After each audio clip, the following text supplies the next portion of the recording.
ఆయేషా మీరా హత్య కేసులో చేయని నేరానికి 8 ఏళ్ల పాటు జైలు శిక్ష అనుభవించిన సత్యంబాబు నిర్దోషిగా బయట అడుగుపెట్టాడు. హైకోర్టు తీర్పుతో జైలు నుంచి బయటకు వచ్చిన సత్యంబాబు ఉద్వేగంగా మాట్లాడాడు. అంతిమంగా న్యాయమే గెలిచిందన్నాడు. తన కోసం పోరాడిన ప్రతి ఒక్కరికి కృతజ్ఞతలు తెలిపాడు.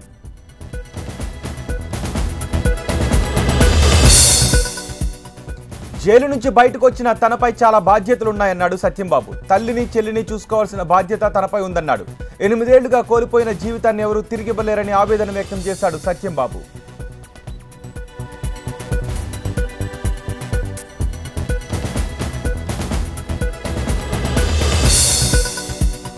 ఆయేషా మీరా కుటుంబానికి కూడా న్యాయం జరగాలన్నాడు సత్యంబాబు. అప్పట్లో తాను అప్రూవర్గా మారినట్టు బయటకు వచ్చిన వీడియో కూడా కల్పితమేనని చెప్పాడు. అప్పటి ప్రభుత్వం పోలీసులు కుట్ర పన్ని తనను జైలుకు పంపించాడు సత్యంబాబు.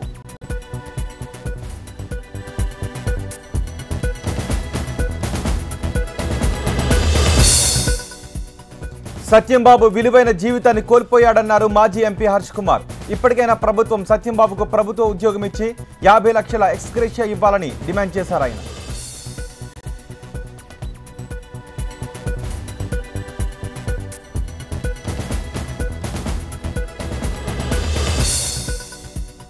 తవ్వే కొద్ది అక్రమాలు, వెతిక కొద్ది పాపాలు, కోట్ల రూపాయల నగదు, కిలోల కొద్ది బంగారం, విలాసవంతమైన ఇళ్లు, భారీగా స్థలాలు, ఇవి ఏసీబీకి చిక్కిన ఇంజనీరింగ్ చీఫ్ గంగాధర్ ఆస్తులను చూసి ఏసీబీ అధికారులు షాక్ అవుతున్నారు.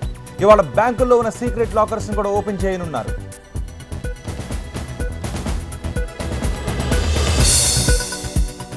గంగాధరానికి హైదరాబాద్ లోని ప్రశాంత్ నగర్, కూకట్పల్లి, జూబిలీహిల్స్ ఏరియాలలో ఆస్తులున్నాయి. ప్రశాంత్ నగర్ లోని రామ్కి విల్లాని విలువే సుమారు 8 కోట్ల రూపాయలు ఉంటుందని అంచనా. కూకట్పల్లిలోని 6 కోట్ల విలువైన ఇల్లు, 40 లక్షల నగదు, 15 లక్షల విలువైన బంగారం, 8 ప్లాట్లు గుర్తించారు.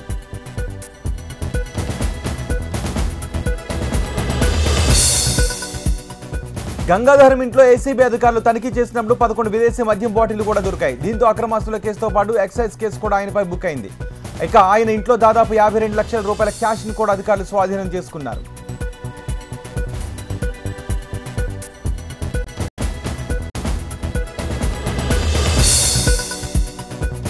చిత్తూరు జిల్లా పీలేరులోని గంగాధర్ సోదరుల ఇళ్లలోనూ తనిఖీలు కొనసాగాయి. మొత్తంగా 100 కోట్లకు పైగా అక్రమాస్తులను గుర్తించినట్టు ఏసీబీ అధికారులు స్పష్టం చేశారు. ఇక ఇవాళ బ్యాంక్ లాకర్లను ఓపెన్ చేయబోతున్నారు. అందులో ఇంకెన్ని అక్రమాస్తులు బయటపడతాయో చూడాలి.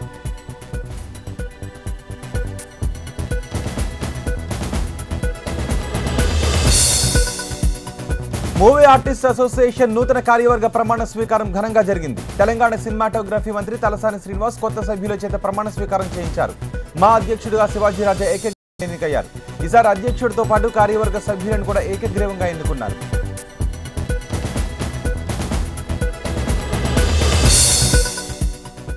సినీ ఇండస్ట్రీకి తెలంగాణ ప్రభుత్వం అండగా నిలుస్తుందన్నారు మంత్రి తలసాని. ఇండస్ట్రీలో ఉన్న అర్హులైన నటీనటులకు పెన్షన్ ఇచ్చేందుకు కూడా ప్రభుత్వం సిద్ధంగా ఉందన్నారు. రేషన్ కార్డులతో పాటు అన్ని ప్రభుత్వ సంక్షేమ పథకాలు అందేలా చూస్తామన్నారు. చిత్రపూర్ కాలనీలో ఉన్న ఇళ్ల స్థలాల కోసం దరఖాస్తు చేసుకోవాలని సూచించారు ఆయన.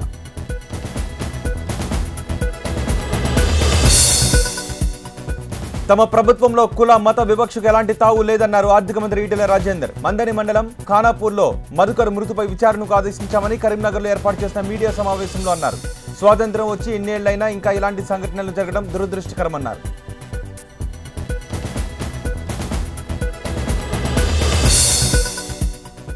మరోవైపు మధుకర్ పరువు హత్యకు నిరసనగా దళిత ప్రజా సంఘాలు పెద్దపల్లి జిల్లా మందనిలో అంబేద్కర్ చౌరస్తాలో ఆందోళన చేశాయి. మధుకర్ను చంపేసి ఇప్పుడు ఆత్మహత్యగా చిత్రీకరించే ప్రయత్నం చేస్తున్నారని దళిత సంఘాల ప్రతినిధులు ఆరోపించారు.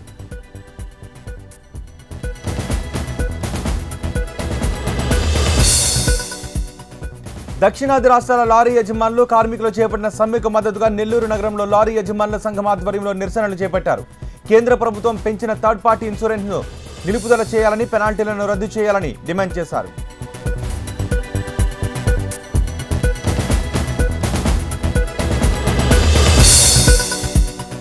విశాఖ డాబా గార్డెన్స్ లో మరో చిట్టీల మోసం వెలుగు చూసింది. దాదాపు 2 కోట్ల రూపాయల చిట్టీలు కట్టిన సొమ్ముతో వరలక్ష్మి అనే మహిళ పరారైంది. దీంతో బాధితులు విశాఖ 2 టౌన్ పోలీస్ స్టేషన్ లో ఫిర్యాదు చేశారు. నిందితురాలు వరలక్ష్మి ఆమె భర్తను అరెస్ట్ న్యాయం చేయాలని కోరుతున్నారు.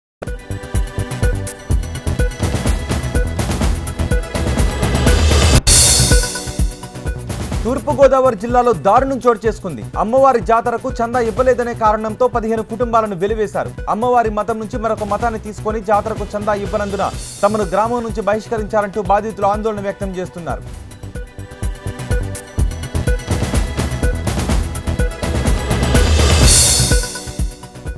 తూర్పుగోదావరి జిల్లా కొత్తపల్లి మండలం పొన్నాడ గ్రామం పల్లిపేటలో 60 కుటుంబాల మత్స్యకారులు చేపలు పట్టుకుంటూ జీవనాన్ని సాగిస్తారు.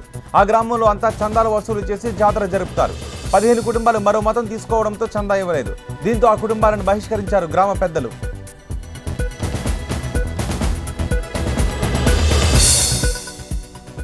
రాజ్యసభ సభ్యుడు టి సుబ్బరామరెడ్డికి ఢిల్లీ తెలుగు అకాడమీ సాంస్కృతిక సార్వభౌమ బిరుదును ప్రదానం చేసింది. 29వ తేదీన ఢిల్లీ తెలుగు అకాడమీ అవార్డుల పురస్కారాలు ఢిల్లీలో వైభవంగా జరిగాయి.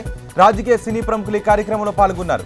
సినీ నటుడు మోహన్ బాబు కూడా తెలుగు అకాడమీ ప్రత్యేక అవార్డులతో సత్కరించింది. సీతారాముల కళ్యాణానికి భద్రాద్రి సర్వాంగ సుందరంగా ముస్తాబవుతోంది. కళ్యాణానికి అవసరమైన 100 క్వింటాళ్ల తలంబ్రాలను ఇప్పటికే సిద్ధం చేశారు. 5వ తేదీన నిర్వహించే స్వామివార్ల కళ్యాణ మహోత్సవానికి ముఖ్యమంత్రి కేసీఆర్ హాజరవుతారు. ఈ సందర్భంగా ఇక్కడ జరుగుతున్న ఏర్పాట్లను అధికారులు సమీక్షించారు.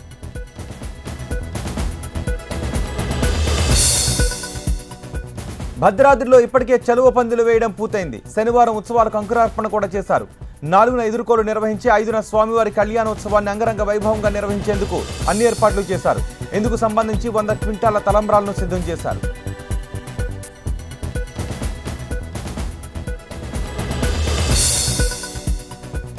ప్రజాకవి వేమన సాహితీ సదస్సు కోసం అనంతపురం వేదికగా భారీ ఏర్పాట్లు చేస్తున్నారు. ఈ నెల 30న జరిగే సదస్సును విజయవంతం చేయడానికి కవులు, కళాకారులు ఏకమయ్యారు. అనంతపురంలో సమావేశమైన వీరంతా ప్రత్యేక బ్రోచర్ను ఆవిష్కరించారు. కేంద్ర సాహిత్య అకాడమీ అవార్డు గ్రహీత చంద్రశేఖర్ రెడ్డి ఈ కార్యక్రమంలో పాల్గొన్నారు.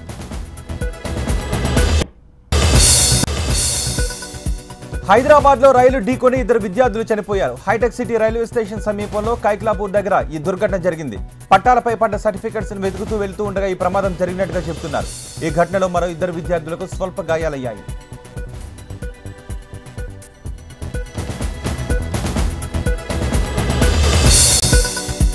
ఆసియాలో అతిపెద్ద సొరంగ మార్గాన్ని ప్రారంభించారు ప్రధాని మోదీ. జమ్మూ కాశ్మీర్లో ఉధంపూర్ దగ్గర టన్నెల్ను ప్రారంభించారు. జమ్మూ శ్రీనగర్ మధ్య దూరాన్ని తగ్గించేందుకు ఈ సొరంగ మార్గాన్ని నిర్మించారు. ఆసియాలోనే అత్యంత పొడవైన ఈ టన్నెల్ను జాతికి అంకితం చేశారు ప్రధాని.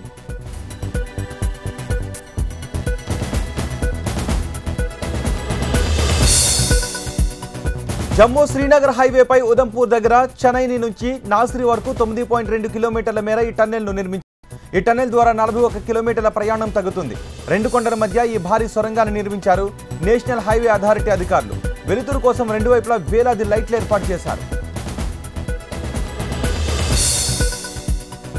ఈ భారీ టన్నెల్ నిర్మాణానికి దాదాపు 6 ఏళ్ల సమయం పట్టింది. 3,700 కోట్ల రూపాయలను ఖర్చు చేసింది కేంద్రం. ఈ టన్నెల్ ద్వారా రాకపోకలు సాగితే ఏడాదికి 99 కోట్ల విలువైన ఇంధనం ఆదా అవుతుంది. ఈ భారీ టన్నెల్ ద్వారా జమ్మూ నుంచి శ్రీనగర్కి వెళ్లే ప్రయాణికులకు 2 గంటల సమయం కలిసి వస్తుంది.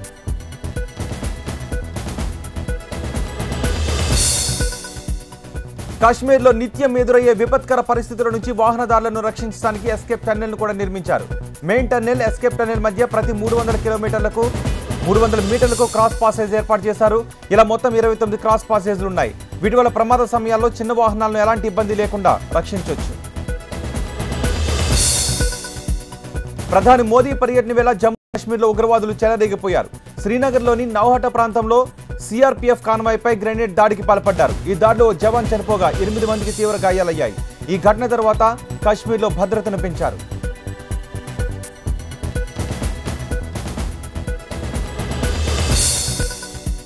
ఉత్తరప్రదేశ్లోని బాగ్పత్లో దారుణం జరిగింది. డ్రగ్స్ సరఫరా చేస్తున్నాడు అన్న అనుమానంతో రోడ్డుపై ఓ వ్యక్తిని చితకబాదారు. తనకే పాపం తెలియదన్నా వదలలేదు. ఇష్టం వచ్చినట్టుగా కొట్టారు. పొట్టకూటి కోసం కూలి చేసుకుంటున్నట్టు తాను డ్రగ్స్ వ్యాపారం చేయడం లేదని వేడుకున్నాడు బాధితుడు.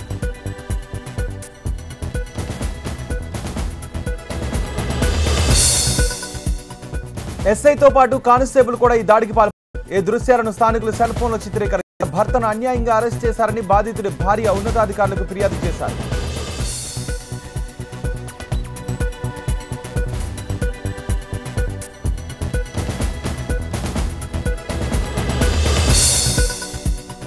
ఢిల్లీలో తమిళనాడు రైతుల ఆందోళనలు కొనసాగుతున్నాయి. కేంద్రం నిధులు విడుదల చేసినా ఆందోళనలు విరమించేది లేదు అంటున్నారు తమిళనాడు రైతులు. ప్రభుత్వం ఇచ్చిన 1712 కోట్లు ఏమాత్రం సరిపోవంటున్నారు అన్నదాతలు. 40,000 కోట్ల రూపాయలు కావాలని అడిగితే 12 కోట్లు మాత్రమే ఇచ్చారని ఆగ్రహాన్ని వ్యక్తం చేశారు. 20 రోజులుగా జంతర్ మంతర్ దగ్గరే ధర్నా చేస్తున్నారు అన్నదాతలు. అక్కడే ఉంటూ అక్కడే తింటూ కేంద్రం వైఖరిపై నిరసన వ్యక్తం చేస్తున్నారు. దీంతో దిగొచ్చిన కేంద్రం తమిళనాడుకు 1712 కోట్లు, కర్ణాటకకు 1235 కోట్లు విడుదల చేసింది. అయితే అరకొర సాయం ప్రకటించడంపై రైతులతో పాటు తమిళనాడు నేతలు ఆగ్రహాన్ని వ్యక్తం చేస్తున్నారు. కొలంబియాలో కొండ చర్యలు విరిగిపడిన ఘటనలో సహాయక చర్యలు కొనసాగే కొద్దీ మృతదేహాలు గుట్టలు గుట్టలుగా బయటపడుతున్నాయి. ఇప్పటి వరకు 250 మంది చనిపోయినట్టుగా గుర్తించారు. మరో 220 మంది గల్లంతయ్యారు. 300 కుటుంబాలను సురక్షిత ప్రాంతాలకు తరలించారు.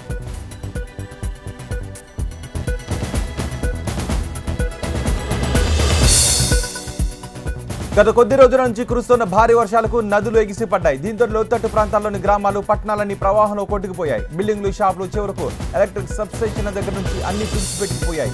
మృతుల సంఖ్య మరింత పెరిగే అవకాశం ఉంది. ఈ విషాదాన్ని పెను విపత్తుగా ప్రకటించింది కొలంబియా.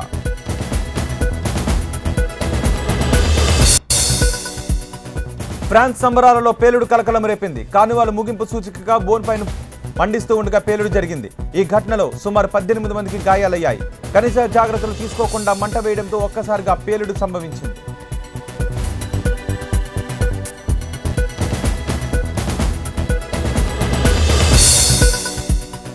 ఫ్రాన్స్ కార్నివాల్ సంబరాల ముగింపు రోజు మంట వేయడం ఆనవాయితీ. అయితే మంట వేసే సమయంలో ప్రమాదవశాత్తు ఒక్కసారిగా పేలుడు జరిగింది. అయితే పేలుడు స్థలానికి సందర్శకులు చాలా దగ్గరగా ఉండటంతో చాలా మందికి తీవ్ర గాయాలయ్యాయి. గాయపడిన వారిలో చిన్నారులు, మహిళలు ఉన్నారు.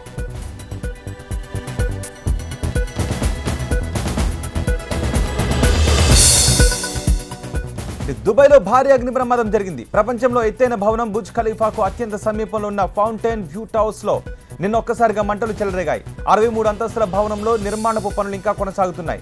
ఈ నేపథ్యంలో మంటలు చెలరేగడంతో వాటిని ఆపడానికి వందలాది మంది ఫైర్ ఫైటర్స్ శ్రమించారు. అగ్ని ప్రమాదంలో బిల్డింగ్ కు భారీ నష్టం జరిగింది. ఎంఆర్ ప్రాపర్టీస్ దుబాయ్లో ఈ నిర్మాణాన్ని చేపట్టింది. 2018 ఏప్రిల్ కి 3 టవర్స్ నిర్మాణం పూర్తవుతుంది. ఈ టవర్స్ ఇప్పటికే సేఫ్టీ చర్యలలో నిర్లక్ష్యం కారణంగా తరచుగా ఇలాంటి ప్రమాదాలు జరుగుతున్నాయి. 2015లో కూడా ఇదే టవర్స్ లో మంటలు చెలరేగాయి. ఇండియన్ ఐడల్ 7వ సీజన్ లో తెలుగు తేజం రేవంత్ విజేతగా నిలిచాడు. అద్భుతమైన ప్రదర్శనతో ఇండియన్ ఐడల్ టైటిల్ ను సాధించాడు. ఫైనల్లో ఓడిన రోహిత్ రన్నర్ గా నిలిచాడు. అదిరిపోయే పెర్ఫార్మెన్స్ తో సీజన్ ఆరంభం నుంచి ఎరగదీశాడు రేవంత్. ఇదే ఆత్మవిశ్వాసంతో ఫైనల్లోనూ గెలిచి సత్తా చాటాడు.